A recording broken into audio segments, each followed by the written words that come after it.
My name is Michael Hinko Sr. I was born 71 years ago at 9130 Woodlawn Avenue in Chicago, Illinois on June 22nd, 1920. My father was John Hinko and my mother was Sabina, maiden name Sklar Hinko. My parents are of Ukrainian ancestry, although at the time they left Europe, they lived in the Austrian Empire, which was under the rule of King Franz Joseph. The land and territories have changed quite a bit, but the Ukrainian heritage still remains. My mother was half German and half Ukrainian, and my father was all Ukrainian. My mother's name was Halleck, Rosalie Halleck, and her father, according to my parents' wedding certificate, was George Sklar. My father's name was Joseph, and his mother's name was Catherine Krynick, Kraynik, I believe is the way the name is spelled. Unfortunately, on both my mother and father's sides, the ancestry has never been very clear, primarily because of the location of their birth being in the Ukraine, which since the Russian Revolution has been under the domination of the dictators, and access to their land was very limited. Also, obtaining records from that source was quite difficult. It has always been my desire to try to get there to trace the actual ancestry from the source, but thus far that hasn't been done. I have tried through many of the relatives we have to see if they could add segments to the ancestry of my mother and father, and to a limited extent I've been successful, but I can't give a good history of my father's family nor my mother's family. Do you know what their occupation was? My father's father owned a farm in the village of Dobra, D-O-B-R-A, which is near a larger city called Przemyśl in the Ukraine. And I was told by close friends of his that my grandfather also ran a mill. My mother's family were either my grandfather on my mother's side was probably a blacksmith, although I understand that he also ran a brewery.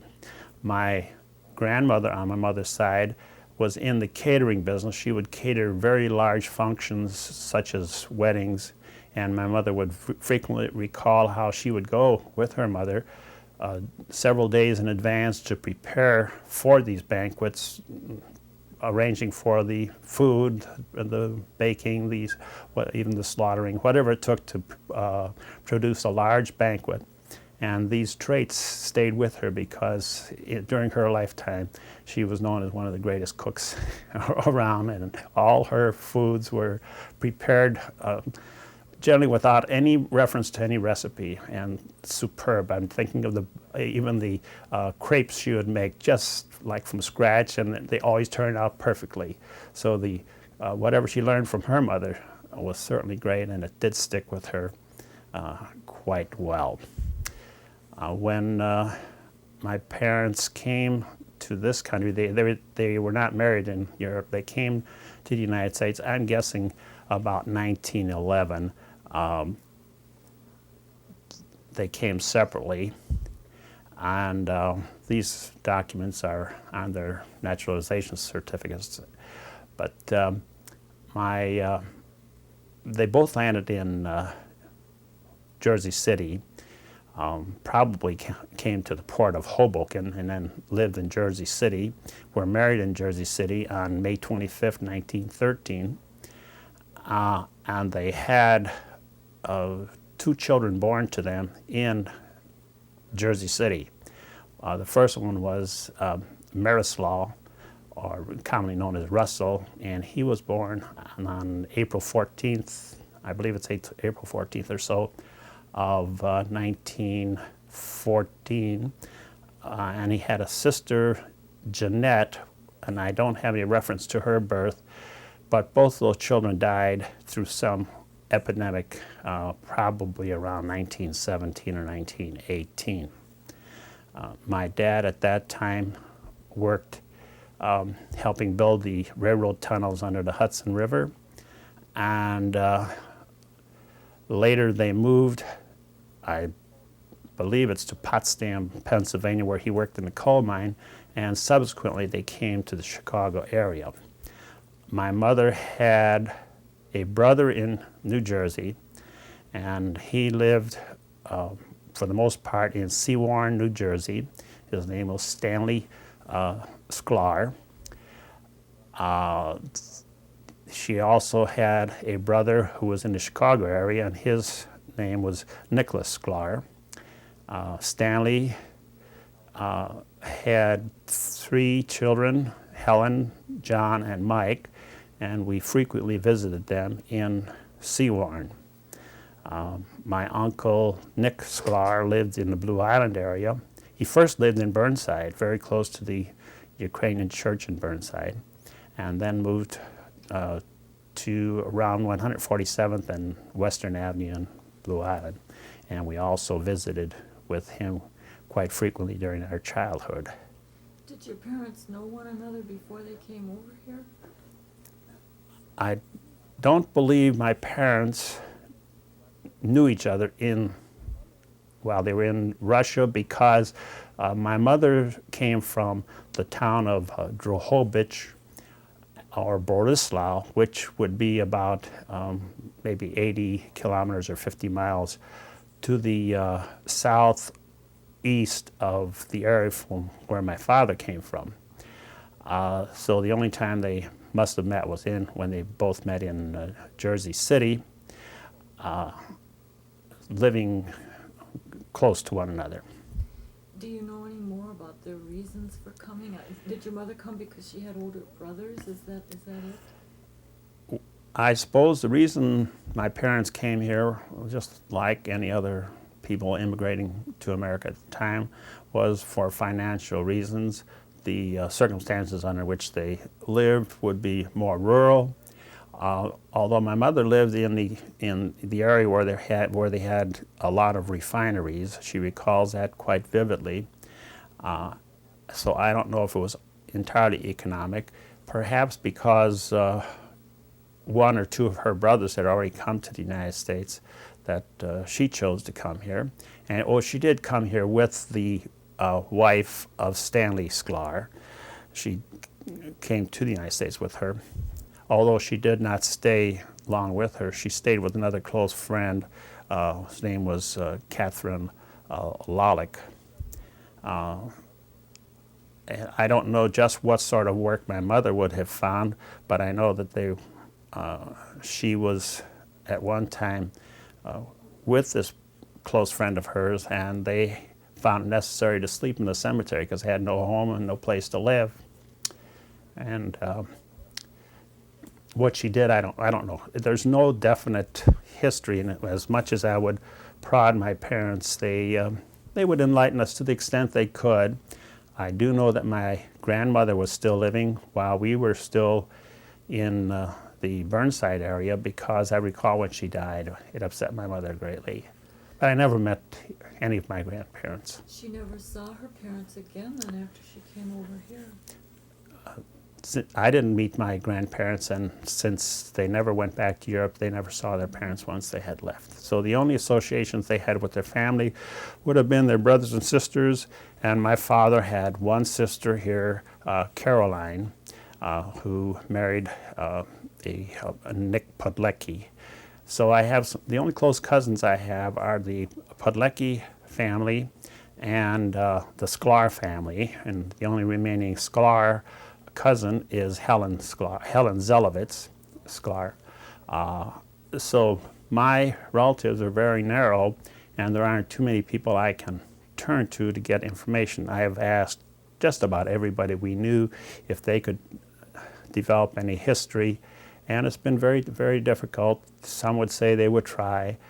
My one cousin, Mary Podlecki, was married to an Orthodox priest who traveled to the Ukraine quite a bit, and I thought she'd be able to gather up a lot of information. But her information was less than what I had collected on my own. So I can't give too much of a history of our ancestry, no matter how I may have tried.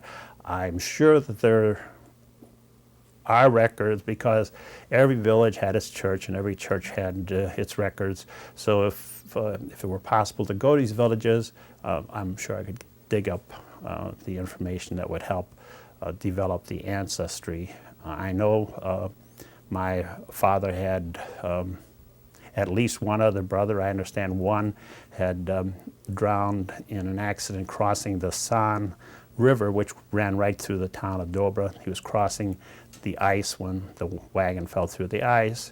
My mother would speak of other sisters which she had, so it's quite likely that I have relatives from both sides in both of those areas, which I may be able to clear up and discover if I were to take the time and the effort to do that.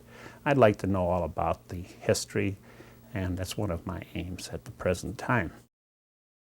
The area from which my parents came, the things which my dad would recall and speak of would be the San River and the Carpathian Mountains, and he loved the area because of those two things. My mother would, again, thinking of food, she would always remember the beautiful fruit trees they had and the way they picked berries and things of that sort. So she was, again, her memories of where she came from were all good. Neither of them ever expressed any great hardship or tortures that they had to undergo, which forced them to leave. So it was a matter of just trying to find a prosperous life. And I am sure that whoever came here first would probably glamorize the American dream and induce them to just give up everything and come over. Of course, my mother would remark about the long trip over in the boat. I think she left Rotterdam, which was one of the common ports to leave from, and that they, of course, would go cheapest rate, probably steerage, and in order to get here. And they came here with little or nothing, so it meant starting a new life in an area where they certainly must have had a lot of misgivings after they discovered that they had to start from scratch and try to find a home and have a family. And there was nothing really given or prepared for them to fulfill their dream of an exciting country. Was there anything about this country that they weren't prepared for? Did they ever mention to you that they were really surprised or shocked or dismayed to find out what the reality actually was compared to what they had been led to believe? Do you remember anything like that? You know, as most people in that category, they both had to go through Ellis Island, and I guess the experience of Ellis Island would be quite depressing to know there's this great influx of immigrants from all over Europe coming in. They didn't seem to harbor a lot of resentment about the fact that there were so many obstacles to overcome. It seemed as though they just knew they had to get going and get things done, and so they would apply themselves wherever necessary to make a living and to raise a family. Since there were 2 children almost within a couple years, I'm sure my mother was kept busy with those, and my dad did find work. And again, the movement to the west would indicate that the work in the east was not that great, and of course the living in the coal mine area didn't induce them to stay. I think that the best thing that they did do was to move to the Midwest where there were more opportunities, and they did start to establish a better life. I think the way, when I look back at my parents, the control they had over us was their devotion to us, their love for us, their caring for us, and their determination to do everything on their part to fulfill their obligations as parents to us. And this has been one of my goals too in my life. Do you resemble your father? Yes, excuse me. Good. I've been frequently told by people who knew my father that I was a close resemblance to my father. And I guess it's a compliment because he was considered to be a very kind and generous person and a hard worker. And it's nice to know that in that respect I did How about resemble in him. appearance?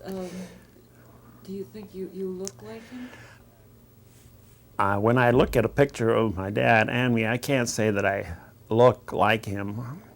Recently, I looked at a photo, I guess yesterday, of when I was in service and had come home from work. I didn't realize I was about 4 or 5 inches taller than he was at that time. And I don't know that my physical features were a close resemblance, but from other people, I would get the impression that I did resemble my father. What about your mother? What did she look like? Well, my mother was a very beautiful person. She had lovely soft skin and beautiful hair, and she wanted to dress for all occasions and keep herself neat. Although I would say that she spent so much time doing all the cooking chores and etc., that we frequently saw her in an apron or some clothing with which she would be doing her chores of housekeeping or baking and cooking, always baking, always cooking. So her dress at home would be that of somebody that was prepared to do all the necessary work. She liked to keep a garden, and that was probably because she came from an area where they did do a lot of gardening. I remember in our home on Kimbark Avenue, she was so happy to build the front, and she'd ask me to prepare some sort of round clump in the middle that she could plant her flowers in. She liked flowers and roses and things of that sort that we kept around the house all the time. Since my parents married early, I think it was May 25th, 1913, they probably only knew each other for a short while before they did get married. And it would be my guess that when you arrived in Hoboken and moved to New Jersey or Jersey City, you're living with a lot of people in similar circumstances who are more or less wondering how they can get started in the country, and you meet people from different parts of the Ukraine or wherever it may be. And I think perhaps the fact that two people are alone here, they tend to get together more quickly than if it was in an area where you had known a person, gone through school and so forth with them, maybe a long relationship. But here, you came here generally alone. I suppose occasionally husband and wife would both come together, but it seemed like the younger generation would be the ones that would be immigrating. And if you're here alone, you look for somebody else who is in the same circumstance, and they probably only knew each other for a short while. Since they lived quite a distance away in the Ukraine, they couldn't have known each other there. There was some distinction that usually became apparent in the fact that my father was from Dobra and my mother was from Borislau. The Dobra people were almost like a clan. And I guess anyone not from Dobro was an outsider, and I think my mother had a bit of a difficulty being accepted by the community from which my father came. Of course, the community would accept my father being from the same area, but my mother being from another area found it hard to be accepted by the people from my father's town. This I remember coming up on numerous occasions where the fact of where they came from and the people they're with being from one area or another would make a difference in how friendly the people would be. I don't know of any other person in the area where we lived in Burnside that came from the same area as my mother did, with the exception of my uncle who lived there, and then my uncle in New Jersey. I really can't recall anyone else coming from the same community as my mother did, so you can understand that she was probably an outsider because of the fact that she came from a different area. And in the Ukraine, I think this is an important factor as to where did you come from. It's like you have a certain brand on you. If you're from here, it's okay. If you're not, you're probably not okay. So there was really an active Ukrainian community that they moved into when they came to this country. Then they had people from their own area that they could have as neighbors. Is that, do I understand this correctly? In Jersey City, I would guess that there were a number of people from both communities that they would know. And of course, many people stayed right in that area, and if you were to travel around there, you'll find many Ukrainian communities where people have just stayed together. And then when they moved to the Chicago area, that community did have a large Ukrainian population, and especially on my father's side, he found it very easy to become part of the community, but not on my mother's side. Did they speak Ukrainian at home when you were young?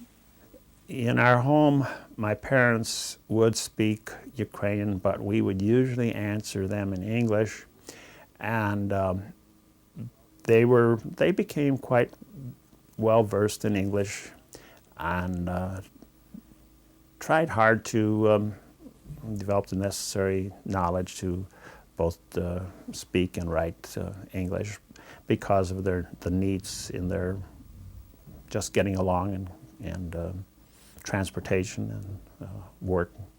So they both could speak English perfectly well, and my dad, well, they both could write English fairly well. My dad tried to learn more English because he wanted to advance in his job with the railroad, so he'd ask me to help him occasionally in some of the English words he had to know. But in our household, we had a combination of Ukrainian and English. In fact, my two brothers and sister and I, we all went to Ukrainian schools. They were conducted usually at the church, in the church hall, which was in this case in the church basement. So we tried to continue the Ukrainian language, but living in a community with many other nationalities, you didn't have a use where you could converse with anyone else in the language, and it was hard to maintain. Whatever we learned, it was hard to maintain that. The Ukrainian traditions were kept. First, through the church, you had all the church activities that were geared to Ukrainian heritage. They had Ukrainian costumes. In fact, my sister had a Ukrainian dance costume, which was made by some ladies, or probably through my sister and others that would help in it. But they're very elaborate, requiring a lot of hand stitching and sequins and things of that sort.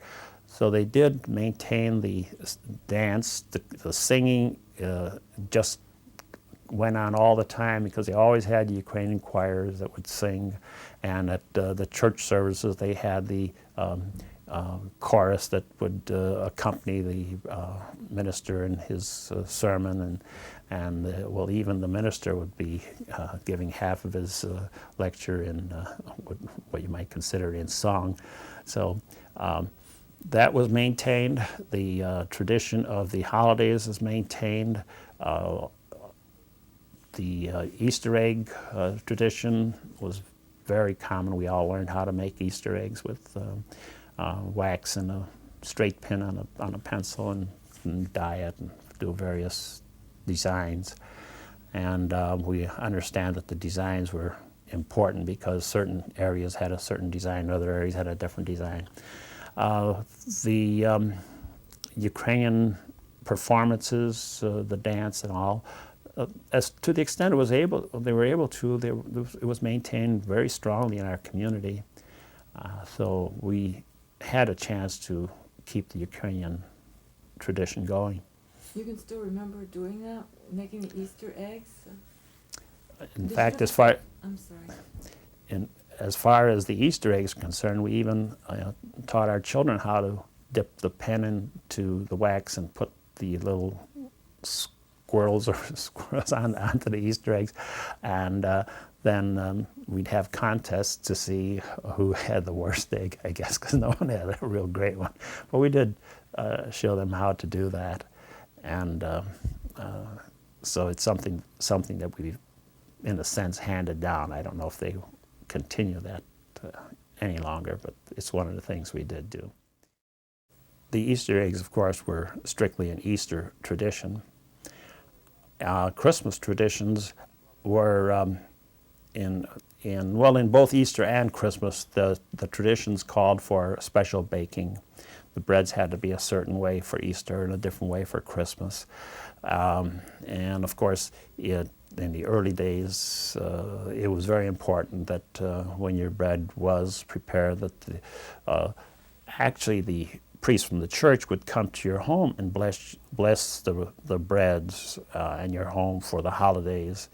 And for Christmas, I recall that they would have Ukrainian carolers coming from, led by, again, with the priest from the church. They would come to each home and sing some Ukrainian carols as part of the Christmas festivities. The taking the bread to the church for blessing, in my recollection, is something that probably happened later. I would guess because communities were small, it would be more appropriate for the priest to go from home to home and do the blessing. And then as congregations became larger, I think it became more practical for people to bring their bread to the church to have it blessed. When my parents came to Chicago, they bought a house at 9130 Woodlawn Avenue. It was a two-story frame house, and the last I know it still existed. The first floor was a storefront, and my parents ran a small grocery store in that building, and that's the building in which I was born. I don't remember that building because they must have moved out when I was perhaps less than 2 years old. From there they moved to 9316 Kimbark Avenue, on which there was a very small frame house, but it was a two-story thing. Probably, well, it's the size of a garage. That's how big it was. But it was 2 stories, and we had a trap door in it, which would lead from the first floor to the second floor. And it was a frame structure built just on some wooden posts. But that was the first house that I remember living in, and the antics that my 2 brothers and I would be doing in that house. That's where I recall Christmas, because it was in that house that I remember my mother telling us this would be perhaps late in the afternoon, that we all have to go into bed because the St. Nick or Santa Claus is going to be coming around, and if you're not in bed, that he may not stop here. So I was in that house on the back of 9316 that I remember Christmas of. I also remember carolers coming to that house, and since we only lived in that house until 1926, so it had been a short period of perhaps 3 or 4 years that we lived in the little small frame house on that lot before my dad built the house in front of the lot, which was a very lovely house. But we still continued to have the house. But in that house in the back, we did have, I remember Christmas. I even remember, because it was right back against the alley, I remember some kind of a band or something parading down the alley at one time, making a lot of ruckus around Christmas and yelling up at us. So these are recollections from that little frame house at the back of 9316. I also remember that my sister received a camera from our cousin Helen Sklar. She must have received it for her birthday, and my 2 brothers and I wanted to see the little man in there that took all the pictures. So we took this little brownie camera apart and never found the man in there. We really, well, that's never been forgiven, I guess. I remember in that house too that for some reason or other, we were at home alone, and somehow the curtains in the front of the house, now there's no house in front of the lot yet, the curtains in front of the house caught on fire. And men were coming home from work and they saw the fire. They quickly came in and extinguished it. I don't know who was to blame for that, but that was an incident I remember in that house in the back. Another one I recall was where my brother Joe had tried to pull a cork out of a shoe polish bottle. They had a little sponge thing in the bottom of the bottle and the hook into the cork. And when he pulled it out, he pulled the hook of the cork through his lip, and that was another tragedy. We had to remember that it didn't cause any ill effects, but he did have that hook in his mouth. But we were, I guess, just experimenting with everything at that time. But those are the recollections of that house. And I recall the building of the house in front of the lot, because at that time they had, well, I was close to 6 years old at that time, 1926. They used to use a team of horses and a big scoop to dig foundations, and a fellow would drive the horses and they'd scoop up the dirt with a big scoop and dump it outside the foundation lines, and they'd put a foundation in and lift up. When they got up to the floor part of it, my dad would do a lot of the carpentry, and I was one to help him, so I picked up an axe and I was trying to chop some pieces of wood for no reason at all. And I remember chopping my finger, and it left a small scar on my finger for the rest of my life, but it was a remembrance of the building of the house at 9316, which was the house in which we lived in, well, until I was married. And my parents lived in there, probably from 1926 to well after the war, World War II, I would guess to 1955 or so. And we had most of our fond memories in that house, all our growing up years.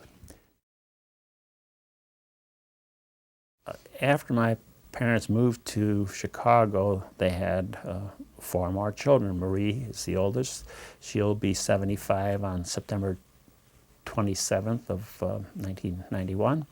My brother will be 73 in August of 71, and Nick will be, he'll be 69 in December, on December 27th of this year. So I'm the third in line, with Nick being the youngest. And when I refer to Nick, for most of our life, we called him Corky. And I think the name was derived from, my mother would refer to Nick as Nikolai because that's the Ukrainian word, and or she would say Mikolu, and then I think we just picked it up to Corky, and he's Corky. So, and Joe has been Joe, and Marie, so, or Mary. I think her name probably was Mary on her birth certificate, but she uses Marie. So she's the older sister, and she's the one who had to put up with her younger brothers and the things that they did. Marie is the oldest, and she claims to have had to put up with a lot of our so-called shenanigans, but I can't say that we were really that bad. I think we were pretty decent kids, and if we were having fun, we were having fun on our own rather than involving anything of hers except for the camera that I mentioned. So I don't know that she had such a tough time with us. Do you remember things that you did all together, like games that you used to play when you were young? During our childhood, I think I participated in more games with my brother Joe than with my brother Corky. Joe and I were both always very athletic, and whatever the neighborhood gang was doing, we were doing. Usually it was baseball. We had small lots where we could play baseball, and both Joe and I were very good batters and could hit a long ball. And that was one of the best games we had. Of course, in our community, the schoolyard was sort of the source of entertainment for most people, and also the parks. I love to ice skate, and they would each winter they'd flood the park. It would be Tooley Park in Burnside and Palmer Park in the Roseland area.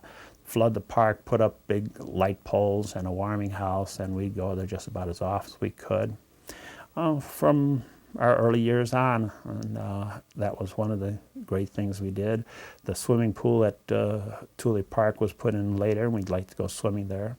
As far as swimming is concerned, we'd almost always go to Jackson Park to the beach. We could get there on a streetcar, and then they had some sort of a jitney bus that would take you from the end of the streetcar line to the bathhouse at the park. But that was a very common thing for us to do. The other things we do, we were very close to Lake Calumet. Lake Calumet started at about 103rd Street at that time, and we would go to Lake Calumet and usually rent a rowboat at one of two places. One was called Pete's, and it was on 103rd and Lake Calumet. The other was Fraser's Boathouse around 111th Street. You could rent a rowboat and go rowing all around Lake Calumet, which was a very large lake at that time. The whole place now has been filled in with the docks and dumps and things, but it was a large lake, and it was kind of adventurous to go out there. I recall when we go there, we'd have to walk on some huge pipes discharging chemicals into the lake. These were coming either from the Pullman shops, which were there, or from the Sherwin-Williams paint plant, which I think is still there. But I recall having to walk on these pipes. They're about 30 inches in diameter, and we'd walk along the tops of them to cross from one area to another. Pollution, there seemed to be no control or no concern about pollution at that time. And I'm sure we were all exposed to many chemicals which were harmful, but I don't know whether the effects ever bothered us to any great extent. Whatever we got, maybe the chemicals helped kill it one way or the other. But we're very active as far as any kinds of sports. We'd build ice boats. We'd take on Lake Calumet. We'd get ice skates, which were clamp skates at that time. We'd put them on make a cross. I can put ice skates on all four ends of it and put a sail on it. We'd have an ice boat. And scooters were great. We'd make roller skate scooters. That was a good thing. And then, of course, we decided if we had a big enough street, we'd take the ice skates off the ice boats in the summertime and put roller skates on them and use the ice boats for street boats, so to speak, with roller skates. What else did we do? We did, well, of course, we were talking about getting into depression in our early years because it started about 1930. The railroads were slowing down, and I think my dad was on 3 days a week. My mother usually worked for some place doing housework. She worked for a lawyer. Edwin Hartz was his name, and she would do the housework. He lived around 47th Street in the Hyde Park area, and the Harts owned a summer cottage on Mackinac Island, so each summer my mother would go there for the 2 or 3 weeks that they would go to Mackinac Island and help maintain the house up there. But she contributed very importantly to our income. For a while she worked at restaurants around 63rd Street in Chicago. I remember one was called the Lobster Island, and then when we lived in the front house on Kimbark Avenue, my mother would take in boarders. We had the chef from one restaurant staying with us just to keep things going. And we're talking about the Depression. I remember how sad we all were. For some reason, my dad thought we'd just have to sell the house. And so he put up a for sale sign. We were so downhearted, we took the sign down. And I don't know what they figured they were going to do. They wanted to sell the house. They thought they had to sell the house. And somehow or other, they were able to make the payments, and we did keep the house. But things were rather desperate at the time. Some of our activities weren't really fun things. We always try to figure out some way to earn a living. One of the ways we would do would be to gather junk, aluminum and copper and whatever, and sell it to a junk man who'd come around the neighborhood regularly, maybe once or twice or 3 times a week, and he'd buy our junk.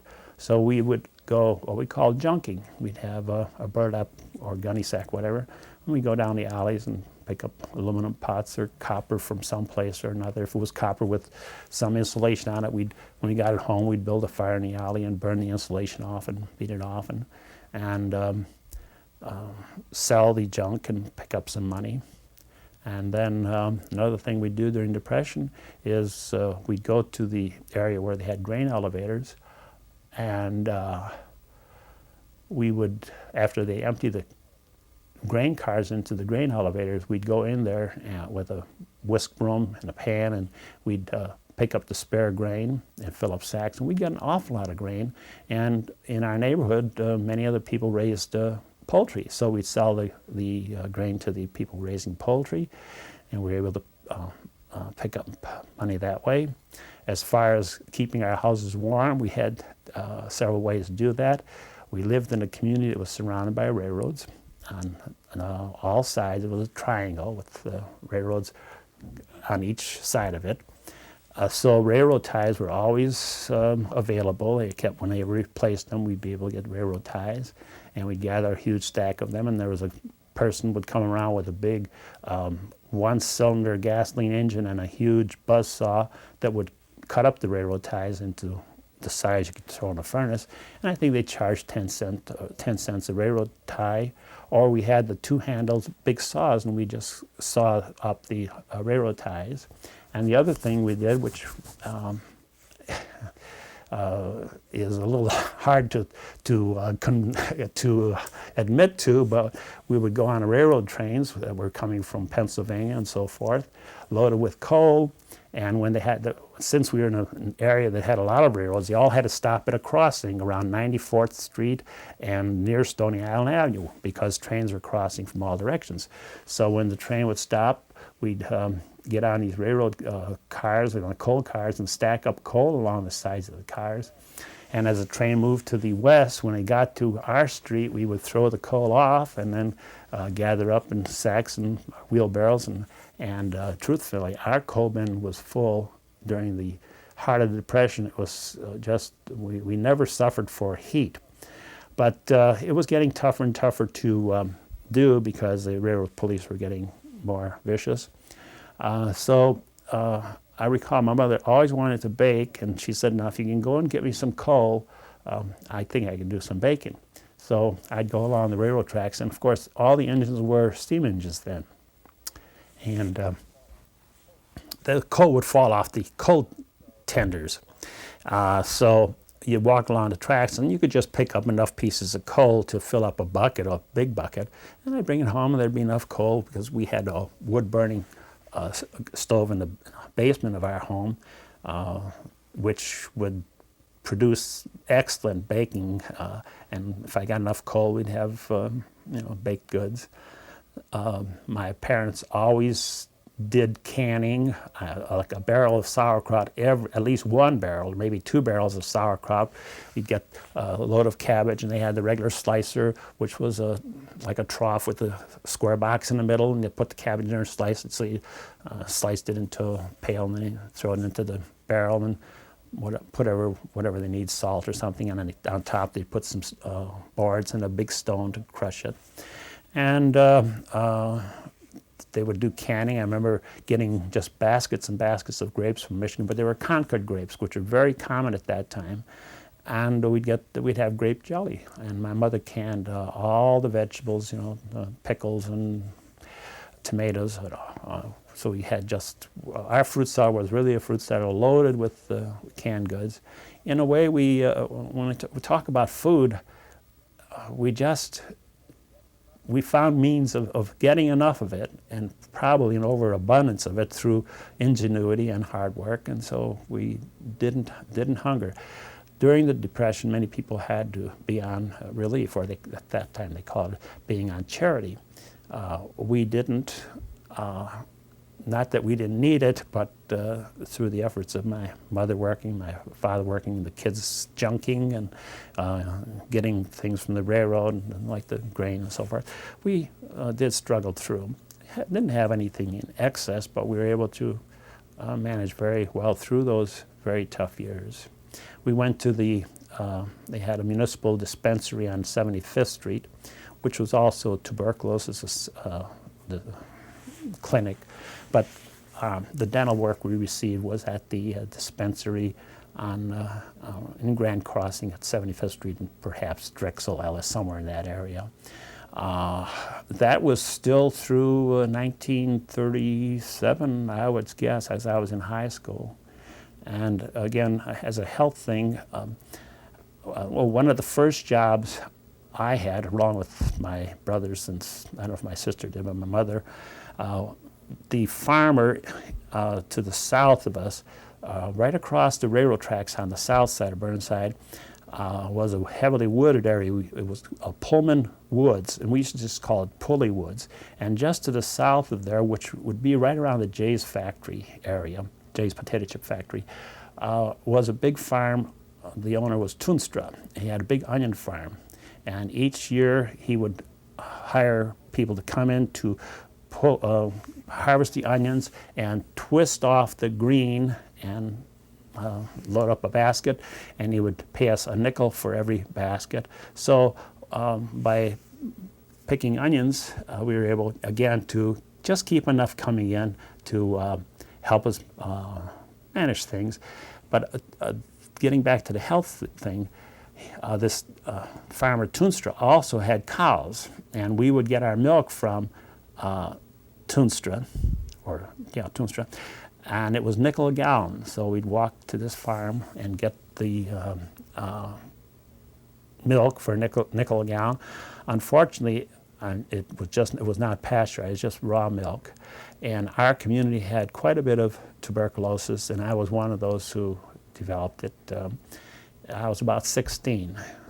When I was in high school, I played football during my sophomore year, and I was doing very well. In fact, the coach would single me out for my efforts. And when I came back that fall to try out for the varsity team, my coach looked at me and said, "Michael, what has happened to you? You lost so much weight." Well, that's what had happened to me, that we were all suffering from something or another. There were quite a number of the individuals in my community that had died of tuberculosis. But my mother was one great person to feed you out of any ailment, and so she kept me very well fed, and I was able to conquer it. Although even as late as 1939, maybe 1940, I was still, well, in 39 I was still going to the clinic, the tuberculosis clinic, but by then I was working for Republic Steel, and the doctor looked at my lungs at that time. He says, "My God, there's this awful dark area in here, and I don't know, you're going to have to do something to clear this up." It apparently was a combination of the tuberculosis condition and also the dust and scale in the air at the Republic Steel. But I do recall that as years went by, it all cleared up, so I have had no permanent effects. But this is one of the things, just pointing out the type of struggles my parents had and the health things you had to overcome. Sure, you got a gallon milk for a nickel a gallon, but there other consequences came of it. So these are the boyhood things that I recall. Also, at that time, in order to have fun, I was great for country music. I just fell in love with. I must have only been 10 or 11 or 12 years, and I liked the W.S. Barn Dance and the Stars there.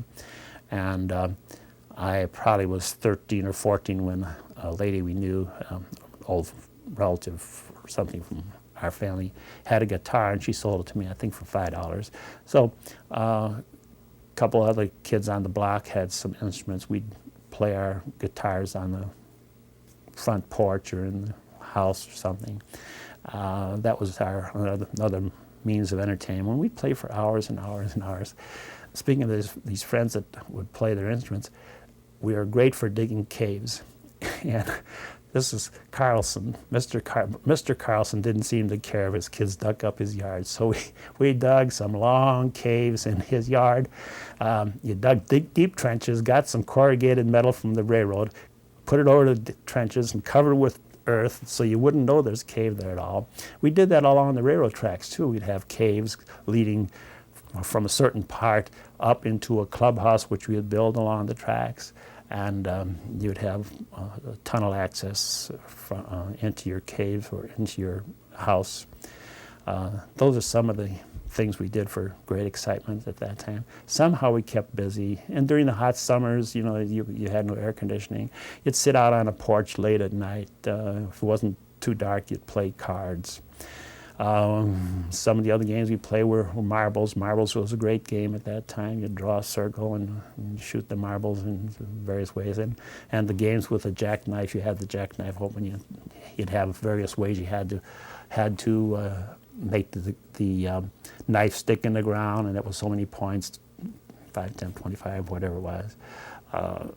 Kick the can was one of the great games, and Run Sheep Run. Various homemade games kept us busy, kept us active, and kept us surviving through whatever might have come along.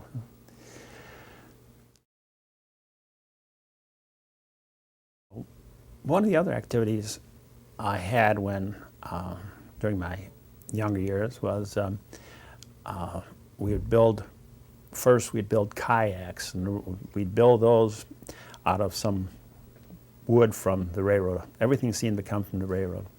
And between coach cars, they had canvas between the various each coupling of coach cars, and then these would get torn a little and they'd throw them out, and we would get this canvas to use for the outside of kayaks. And so we'd make kayaks, and then we'd take those out to Lake Calumet. And then a friend of mine lived down the street, Steve Hinko, and I decided to build a sailboat. And across the alley from us was a fella, a close friend, Steve Chwan, who had already built one. And so he gave us some pointers on how to build a sailboat. We built one, and we had it on Lake Michigan for about 2 years.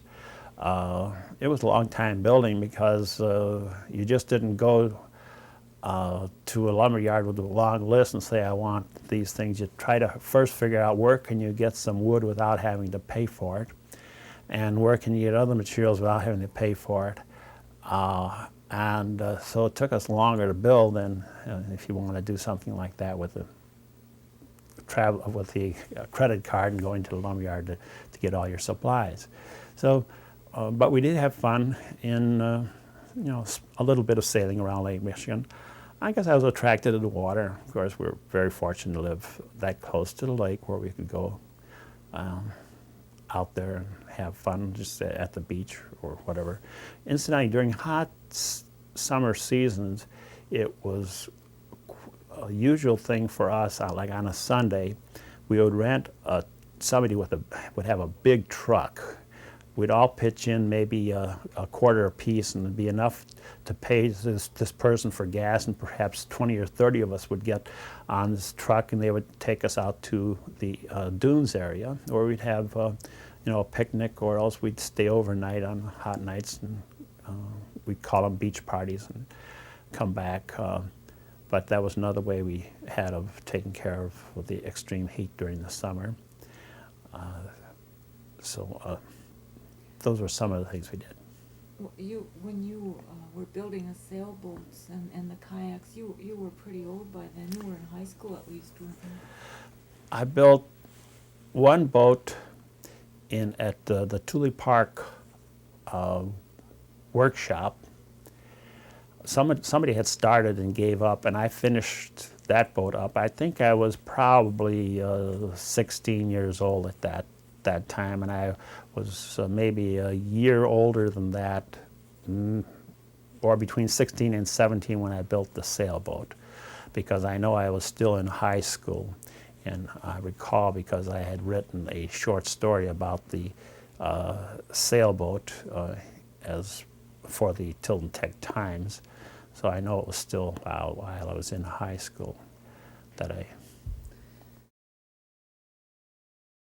one of the most important factors in my life, I believe, was in grammar school, because of the school we went to and the teachers who were there. It was Perry School, and in these communities, you usually started out in kindergarten, went all the way through graduation in 8th grade with the same, or almost the same class, and on to high school, and usually from 1st to 4th year in high school with the same people. So schooling was important. It was not just oriented or 2 years here, 1 year there, half year. You weren't switching around. You got to know the teachers. The teachers at Perry School were just absolutely dedicated to teaching the children. They did everything possible, and they understood the circumstances of Burnside being a very poor area. And there were a number of times when some of the very nice teachers would single me out, hoping that I could go on to some better high school. One had hoped one could get me into, I think it was some good boys' school, but Harper was a high school, so it wasn't that. It just doesn't come to me right now. And one gave me a book on learning how to type, hoping I could type. But in school, the teachers just were trying every way they could to make life as easy as possible for all of their students. I know that during the Depression years, they weren't getting paid, and that despite the fact that they weren't getting paid, they all came to school, and they had to live even though they weren't getting paid. And I recall they gathered in the hallway and they were crying.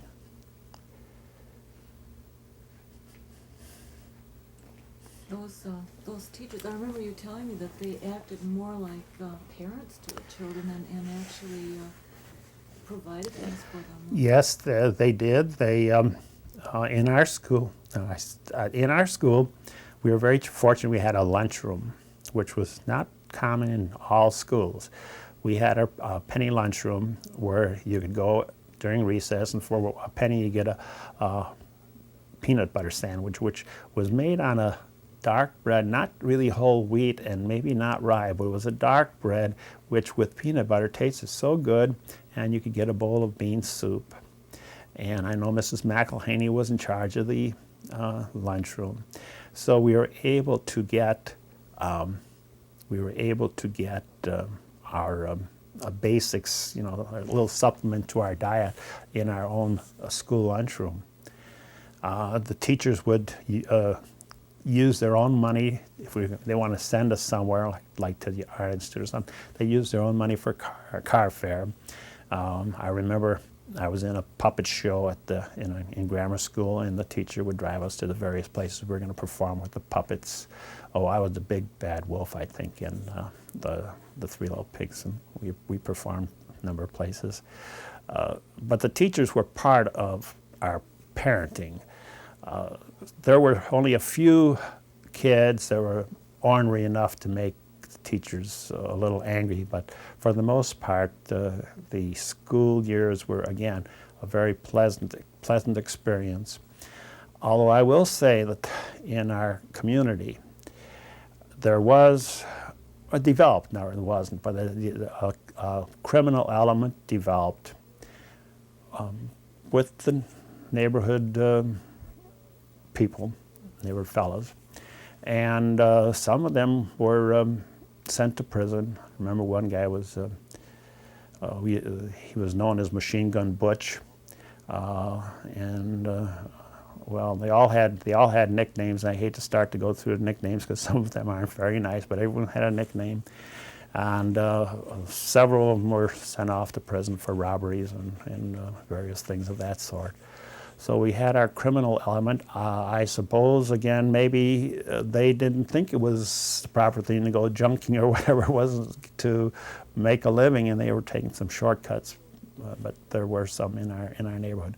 But in school, for the most part, we had a very decent time with the kids, and the playgrounds were an important part of our life. We had a playground director. I think his name was Mr. Dooley or something, and he was, night and day, didn't make any difference. He was going to be there doing whatever he could for all the guys. And also in this neighborhood, in our early years, there was a place, Burnside was just a settlement, and then they had a settlement house, and there was a family called the Smiths who ran this little settlement house. And they again looked to the needs of the community. For anything like Christmas or so, they'd have parties for all the children. I remember we'd go there, or we'd go there on a Saturday morning and they'd have story time for us. It was at the Burnside Settlement House. So it was another little thing that we can recall as being a fun thing for us to have. So between the parks and the schoolyard, we managed to have a pretty active life. Did you know any of these tougher kids? Were they your age and you knew them personally? The tough guys were all part of our group. You might say they were our age, or maybe a little older, a little younger. One was in my class, and he was a bad influence on a number of men, almost became a bad influence on me. But you can't choose everyone you're living with. You can't choose who your classmates are. They're all your classmates. And if they're out of line, it's something you have to contend with. I can't say that on the whole there was any real problem in having a very decent time in school. And the teachers, being as dedicated as they were a very important influence on me. One teacher in particular, Mrs. Bradley, had a poem by Edgar Guest. It was on 2 pieces of cardboard, and she had it up there, and I'd see it all the time. And then she finally gave me the 2 pieces of cardboard with a poem on it, and it was one about, I try to tell you if I can remember, I have to live with myself, and so I want to be fit for myself to know. I want to be able, as days go by, always to look myself straight in the eye. I don't want to stand with the setting sun and hate myself for the things I've done. I never can hide myself from me. I see what others may never see. I know what others may never know. I never can fool myself, and so, whatever happens, I want to be self-respecting and conscience-free. And it stuck with me.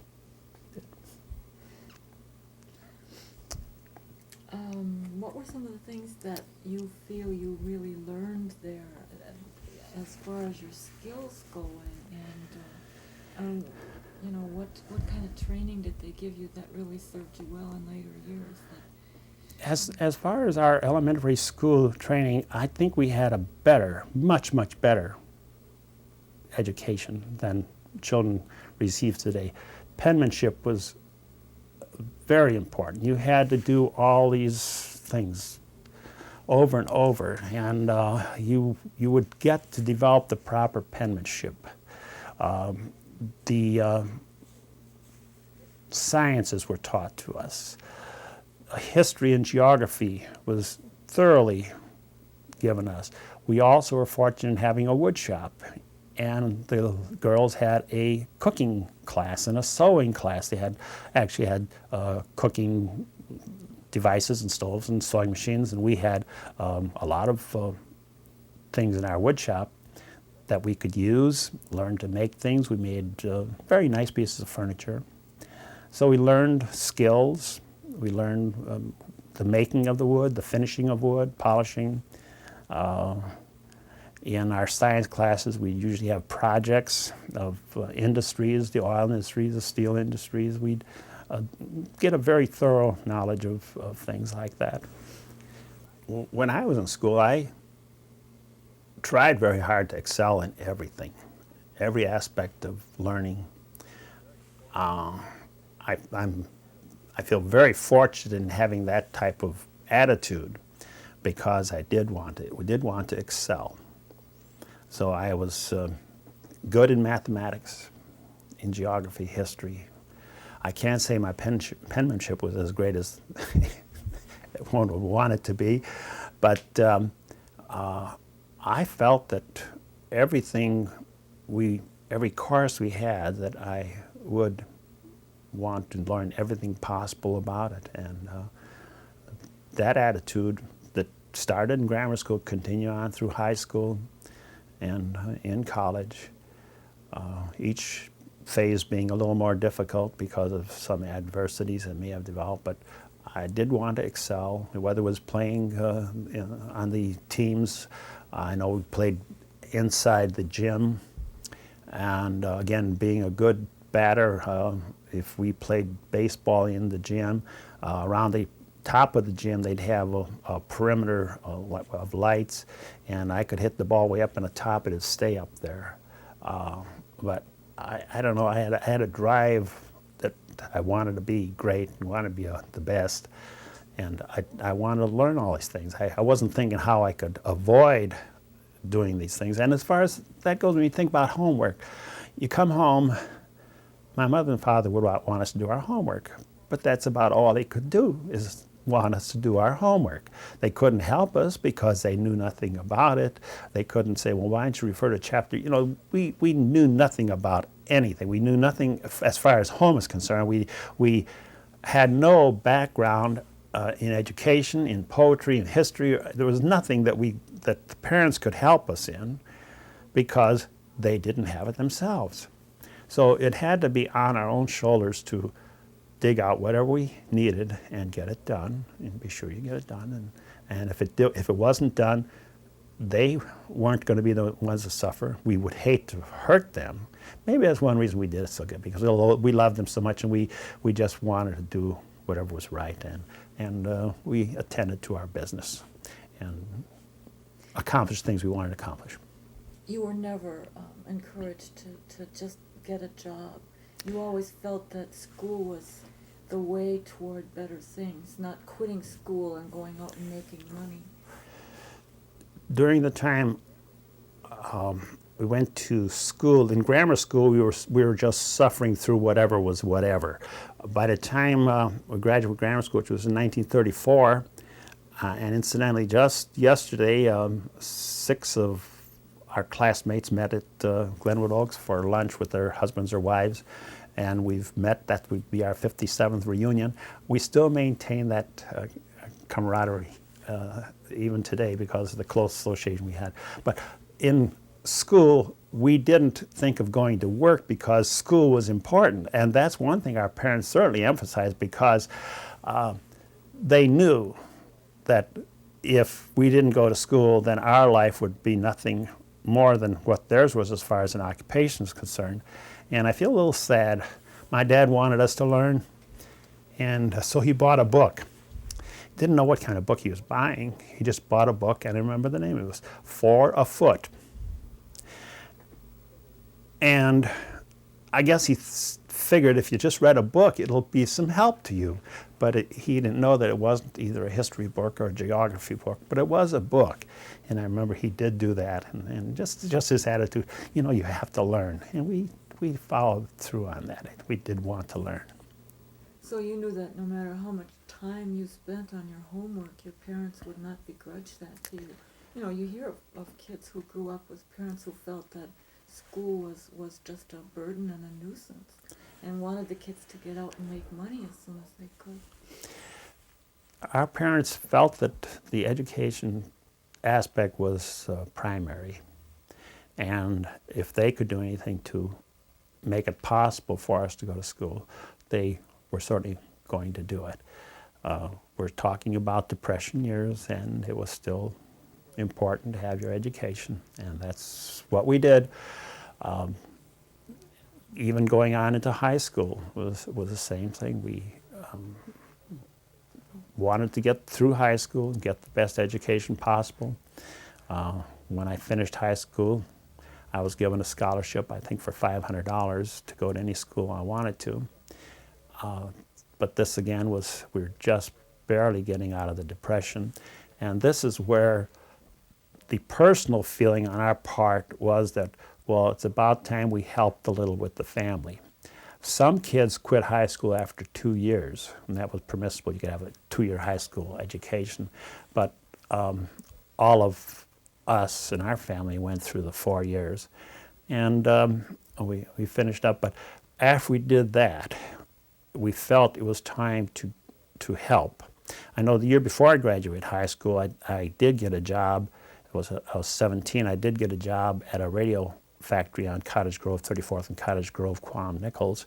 I worked from 7 in the evening till 7 in the morning, and I got 25 cents an hour, and that helped. See, the home economy was helped by the fact that someone was working. And then I was very fortunate after I got out of high school that I think I was 4th highest in the class of about 480 or something, but the high school shop superintendent had a friend at Republic Steel in the metallurgical department, the superintendent of that department, and he called me up and said if I'd go and see this person, he might be able to get me on in the metallurgical department of Republic Steel. And so another friend from our class and I both got jobs with Republic Steel. This must have been, probably maybe January or so of 1939. By that time, Republic Steel had gotten over its strike. It had a very bad strike in 1935 and 36 when the steel workers were just being organized. And incidentally, in about 1936, I remember being on the picket line with the workers. I had a guitar at that time, so I was playing a guitar on Republic Steel picket lines. I wasn't there the day they had the Republic Steel massacre, but I might have been because most of the people in our communities were very strong for the Union and felt badly about how things were going. So when John R. Lewis was organizing the industries that we felt it was a good thing. And when the strike occurred at Republic Steel, it just, Tom Girdle, the president of Republic Steel, just seemed to be a brutal person with no concern at all for humanity. And he wasn't going to budge an inch as far as union demands. He would not allow it to become unionized. Eventually, it all did work out. When I worked for Republic Steel, I belonged to the Steelworkers Organizing Committee, which was the beginning of, it was the steel segment of the United Steelworkers. And the CIO, as I recall, was the Committee for Industrial Organization. Then it became the Congress of Industrial Organization. But again, when I worked at Republic Steel, it was typical of working for some big corporate senseless entity. My pay for Republic Steel was 60 cents an hour. And at 60 cents an hour, I think it amounted to $1,280 a year. Now, I worked there in all the departments. From the metallurgical department, I worked in the soaking pits where they would soak steel and then roll big ingots to the rolling mills. And then I worked in the open hearth where they would make the steel. I was actually working on making the steel, which is an extremely hot job, very dirty, very dangerous. A number of people would be killed one way or another in that work. But I did the work of, there are the three different classes of your first helper, second helper, third helper. The third helper grabs a shovel and he shovels the stuff into the boiling hot steel furnace. A second helper goes around the back and opens up the spout and lets the steel go into the ladle. And the first helper is the one who watches the steel being manufactured, reversing the heat from one side to the other, so it keeps the furnace getting hotter and hotter and hotter. So I did all those jobs, plus when things got very slow, I was a laborer, and at that time I had to go underneath the furnaces and what they call the checkers. It's hot bricks, and you go in there because they're tearing the furnace apart, and we had to use jackhammers, you know what they are, to make the noise. I go like that, and we had to work underneath the furnaces, knocking out all these old bricks and getting them out of there. So I did a lot of hot, dangerous work. The first day I worked at the mill, when I came home from working at the open hearth, I thought, well, this is the end of me. I flopped on a couch, and I thought I would never wake up again. That's how tough it was. But after a few weeks, you get into it. And when I look back, I think it was one of the better things that happened to me, because it was a time of my life between the years of 18 or 19 and 22 or so when I developed whatever physical musculature that you're going to have for the rest of your life. And I don't look at it too badly. You know, you'd be wheeling a wheelbarrow full of alloys that would weigh 700 pounds, you know, but on a wheelbarrow. So you did, and you'd open the furnace up with big rods, 2-inch rods. You had to poke them from the front of the furnace into the back where the thing would go out. You did all these things, but it was bad. Still, it was good in the sense that first it gave me the experience of the steel industry, then it gave me good musculature. It probably gave me a lot of dirt in my lungs, which I will have to kind of get along, but it's all cleared up. So that was the job you had when you first got out of high school. Working in the mills was the first job I had out of high school. So what did you think that you would do? I mean, you didn't figure that that was the way you were going to work for the rest of your life, did you? Well, as far as my life career was concerned, I certainly did not expect to stay with a steel mill. You weren't able to pick and choose too much at that time. About the time I was in the mill for a year or so, about 2 years, the war industries were starting to gear up. And our War Department needed some experienced people in the steel industry to become inspectors of ordnance. A close friend of ours, Errol Conway, worked at the steel mills with me, and he was going over to the War Department to apply for this job with the War Department, and he told me to do the same. So I went over and applied for job was a civil service job over at where the First National Bank is, 38 South Dearborn was. Went to the War Department, and I was hired as an inspector of war materials. And then I was able to inspect all kinds of war materials that were being manufactured. Still, since my experience was mostly in steel, I would be inspecting armor plate at the U.S. Steel plant in South Chicago, at the Inland Steel plant, the Gary plant in Gary, and then we would inspect steel forgings at a forging plant where they forged steel shells, artillery shells. This was one aspect of experience I had with the civil service. And again, in that job, I was always given excellent ratings. You know, you have a job and you feel there's only one way to do it, and I try to do it right. So it was another experience.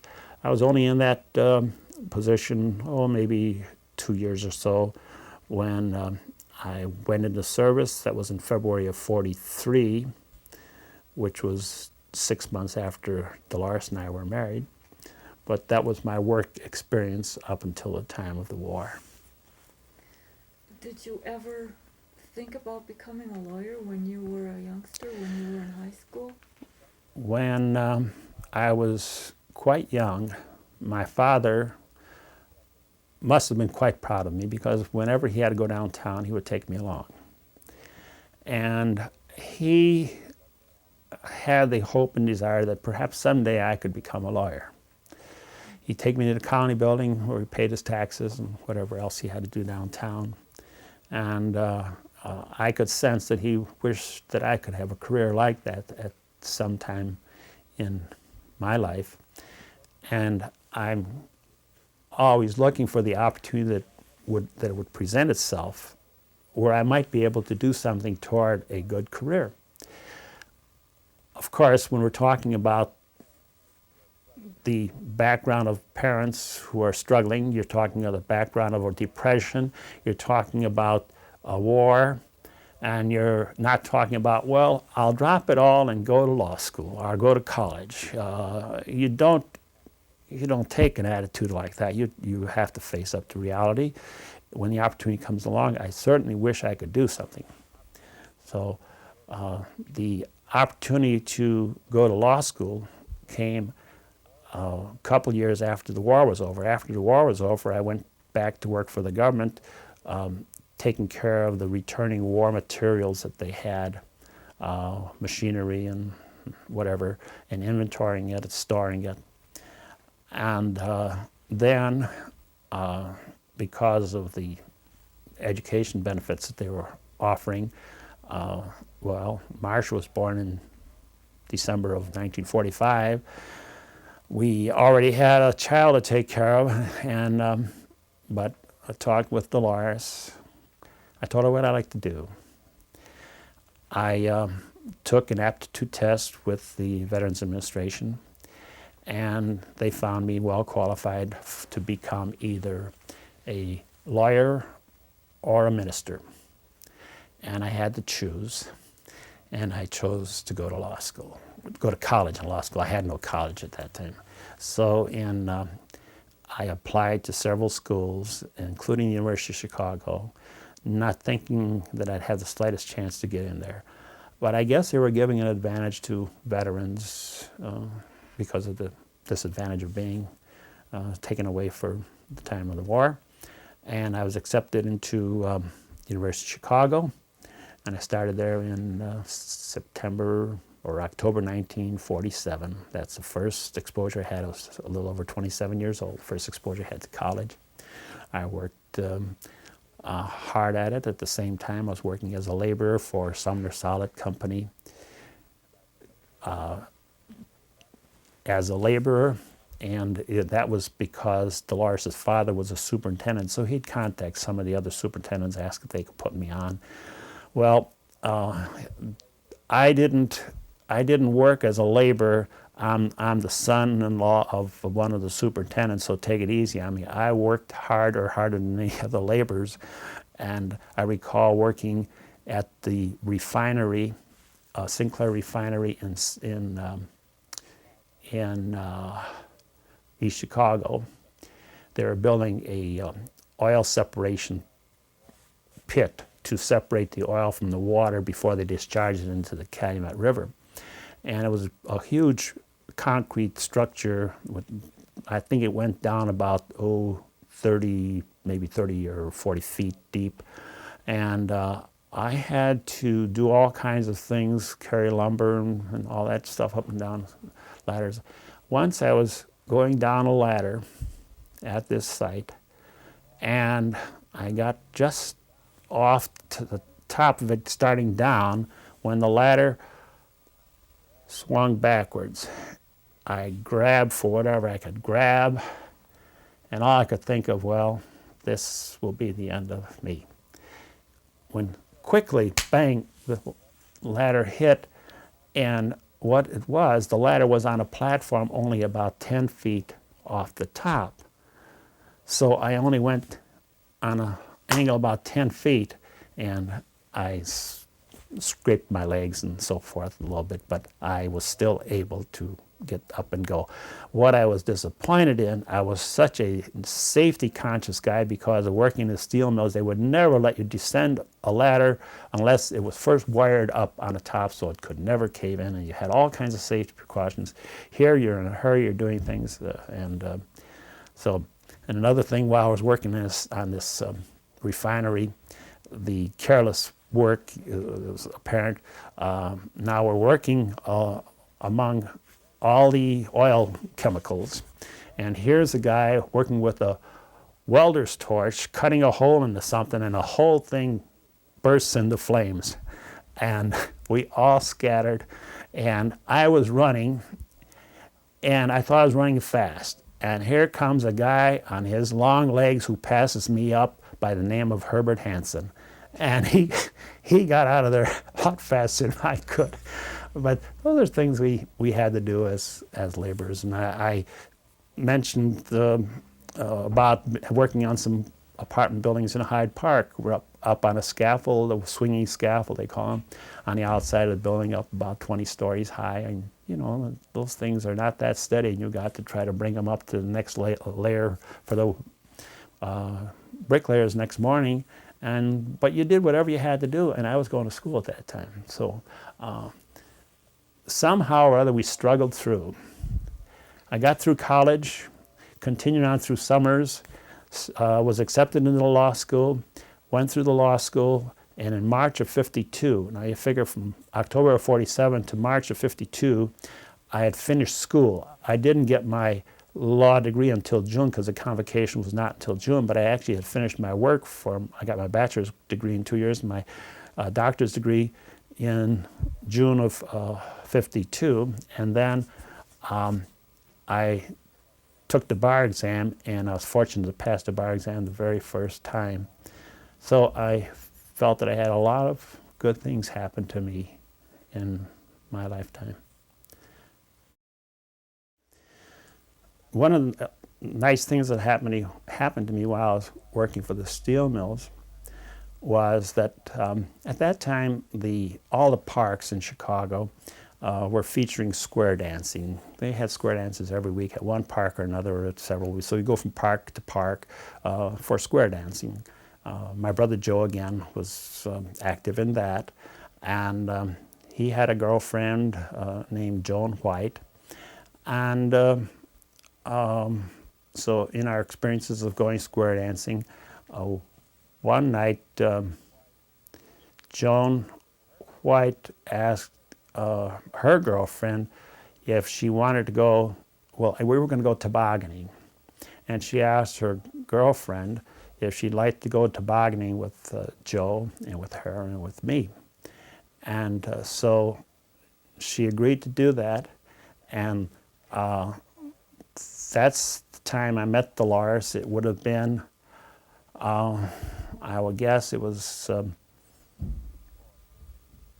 1940 that we first met, and that was going tobogganing at Swallow Cliff Slide in Palos Park, Palos Hills. We went tobogganing, And that night, when we were tobogganing, I accidentally put my hand outside the toboggan and hit the side of the slide and got a pretty bad sprain in it. But she was so sympathetic to me, and I thought that was very nice of this nice girl. And we started going together. I really loved her from the very moment I went with her. She is and was a very beautiful girl, and she was a fun-loving sort of person, and we just seemed to go together very nicely. I know at that time that her parents weren't ready to accept this Ukrainian steelworker as a mate for their daughter. But I guess the remark that Dolores made is that, well, you didn't raise me in Beverly Hills either, or something of that extent. So what choice would she have except to find somebody nice in some other area, wherever it might be? But that's when we met, and then we went square dancing a lot together, because that's one of the things we did. I remember a whole group of us went to Soldier Field for a big square dance festival. I think it was to celebrate the birthday of Carrie Jacobs Bond. Who is it? Is it Carrie Jacobs? I think the one who wrote "When You Come to the End of a Perfect Day." We celebrated her 90th birthday or something at that time. It was fun. It was one of the nice experiences.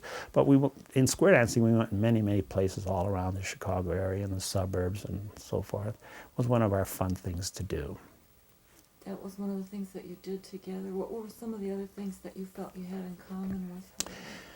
Dolores was one who liked outdoor activities. She liked the woods. She liked hiking. In fact, she wanted me to be to like horseback riding. So I got joppers and boots and the things that go with horseback riding. We'd go horseback riding in Palos Hills occasionally. I can't say that horseback riding was something that I would look forward to, but it was something she thought highly of. We liked to go to the Loop a lot, to the theaters, and the Dunes area, anything that was kind of fun, to the state parks. Starved Rock was one of our very favorite places. It took a couple hours or more to get there at that time, but it was anything associated with outdoor activities seemed to be what we both liked the best. And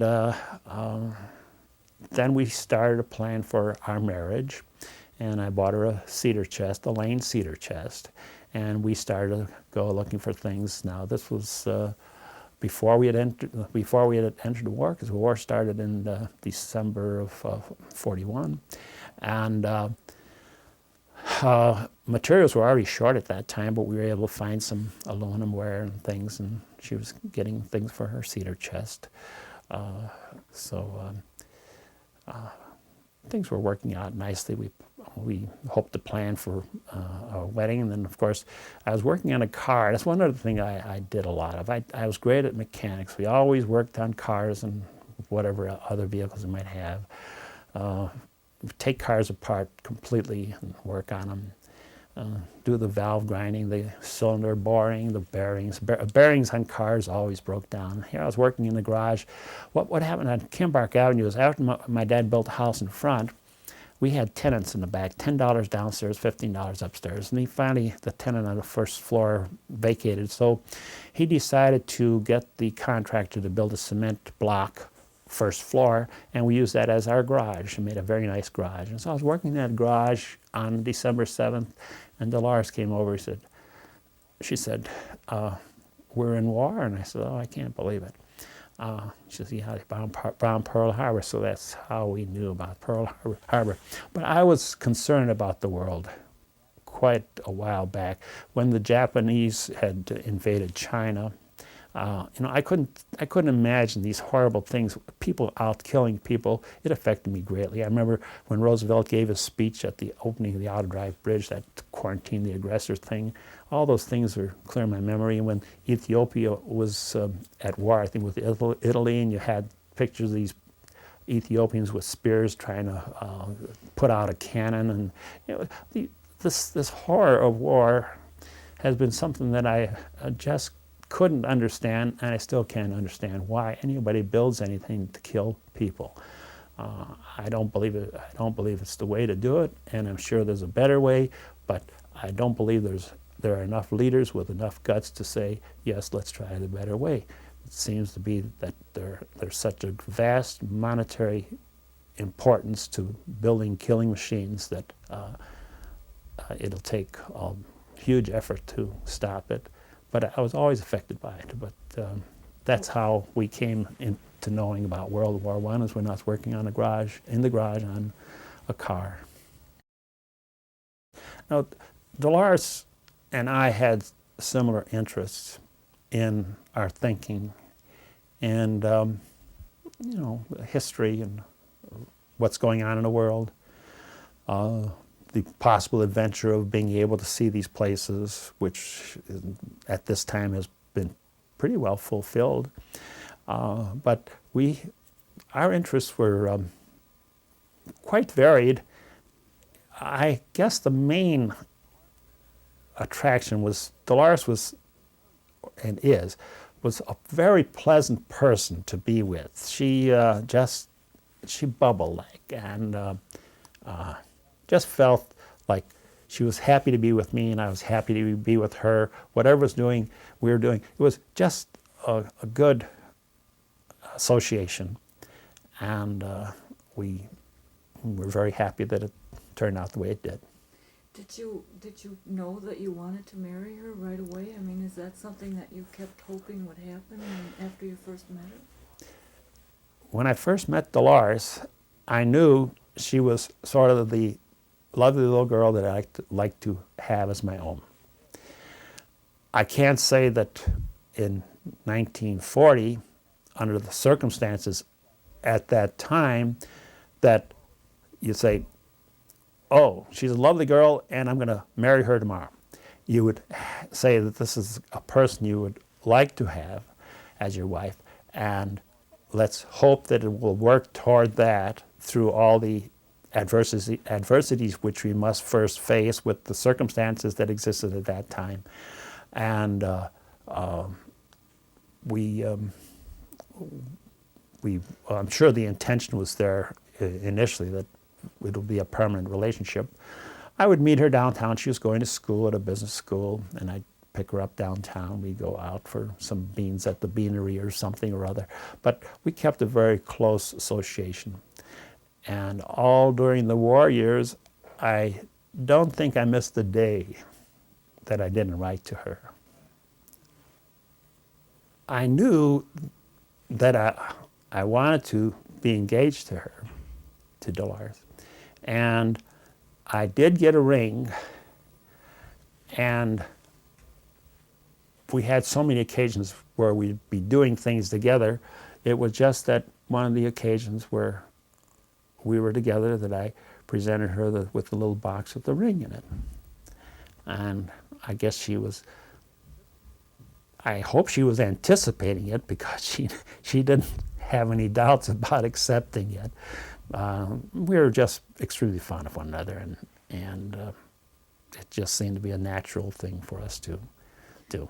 So you weren't nervous about it? You figured pretty well what the outcome would be when you gave her the box? When we were engaged, we felt that it was a good thing, and that we could make it through life very nicely because of our mutual devotion to each other and our mutual desires as far as finding happiness in life was concerned. I meant the outcome of the proposal itself. Was it a formal proposal? Do you remember? At the time I offered Dolores the ring, I didn't have to get on my knee and propose to her, and I didn't have to go to her parents and ask for her hand in marriage. This was a mutual devotion, acceptance of each other, and we didn't have to give it a lot of formality. I had given her other trinkets beforehand. One in particular she loved was a little heart locket, which appears on a lot of her pictures. And but I guess the inner feelings were always there, and it didn't require nervousness and so forth. I guess trying to set a wedding date at that time was a little difficult, because at any time I might be off to war, and so we set it for August 29, 1942. We were already in war. Two of my brothers were in service, and my brother-in-law, I think, was already in service. Nick went in the Navy, and Joe into the Coast Artillery. And Dick, Marie Griffith's husband, was in the artillery. He was with General Patton's group in Germany, and he was an extremely fine fellow, and saw a lot of the battle. He was a truck driver at that time with a supply vehicle, I believe, but he would write frequently. And the war thing brings back memories of some who never came back and all this. But fortunately, all of us did, and we're happy about that.